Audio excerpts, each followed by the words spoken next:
ఒక 10 రోజులుగా సీఎం గారు శ్వేతపత్రాలు రిలీజ్ చేశారు. మేము అడిగిన తప్ప అన్నీ రిలీజ్ చేశారు. మనం పోలవరం మీద రిలీజ్ చేయమని అడిగాం. సరే, ఆయన శ్వేతపత్రాలు అలవాటు ఉంది.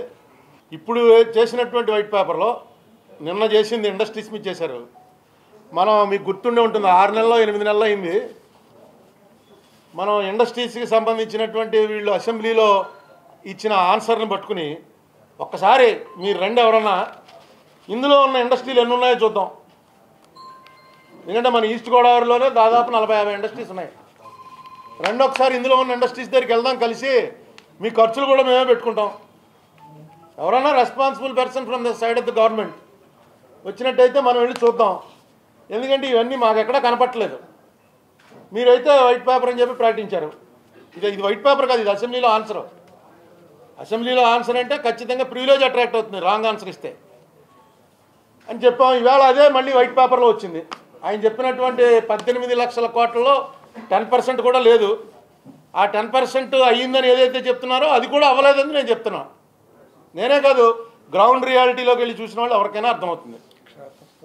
క్షేత్రస్థాయిలో ఏం జరుగుతోంది అన్న దాని మీద నిజంగా మీరు ప్రకటించినటువంటి వైట్ పేపర్ కనుక సత్యాలతో కూడుకున్నటువంటి శ్వేతపత్రం అయితే ఎవరినో ఒకళ్ళని, ఇప్పుడు మా ఈస్ట్ గోదావరి ఉంది, ఈస్ట్ గోదావరిలో ఇండస్ట్రియల్ ఆఫీసర్ ఎవరో ఉంటారు.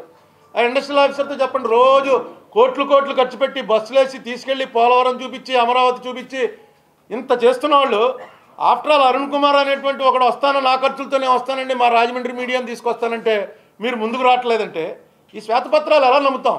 మీ గవర్నమెంట్ ఎవరో ఒకరు, నాకేం పెద్ద మంత్రి గారు రావాలో లేకపోతే కలెక్టర్ గారు రావాలో లేకపోతే దానికి సంబంధించినటువంటి సెక్రటరీ రావాలని నేను అడగట్లా.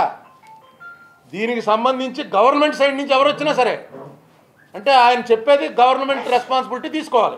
ఎవరినైనా పంపండి, వెళ్ళి చూద్దాం. ఒకవేళ నేను చెప్పింది తప్పు అనుకోండి, అది మీకే అడ్వాంటేజ్ కదా. మీరు చేస్తున్న ఎంత ప్రచారం కన్నా ఎక్కువ ప్రచారం వస్తుంది. 60C ప్రకారం వేల కోట్ల రూపాయల వర్కులు మరి టెండర్లు ఏమన్నా సీక్రెట్గా పిలుస్తున్నారేమో తెలియదు కానీ ఇచ్చేస్తున్నారు. ఇప్పుడు పోలవరంలో మొన్న వచ్చి గేట్ పెట్టారు. ఆ గేట్ పరిస్థితి ఏంటి? వేలాడుతోందండి. మనకి అహనా పెళ్ళంటే అనే సినిమాలో కోట శ్రీనివాసరావు కోడి వేలాడేసుకుని అన్నం తింటుంటాడు. ఏంటంటే ఇదిగో చికెన్ అని. అదేదో కామెడీగా పెట్టాడు జంజాల్ గారు. అక్కడ జరుగుతున్నది అదే. కనీసం ఇంకొక నెలల వరకు అది గురువులోకి దించలేట. ఏదైతే ఆ గేట్ ఉందో ఆ గేట్ని తీసుకొచ్చి అలా ఎత్తి పెట్టారు.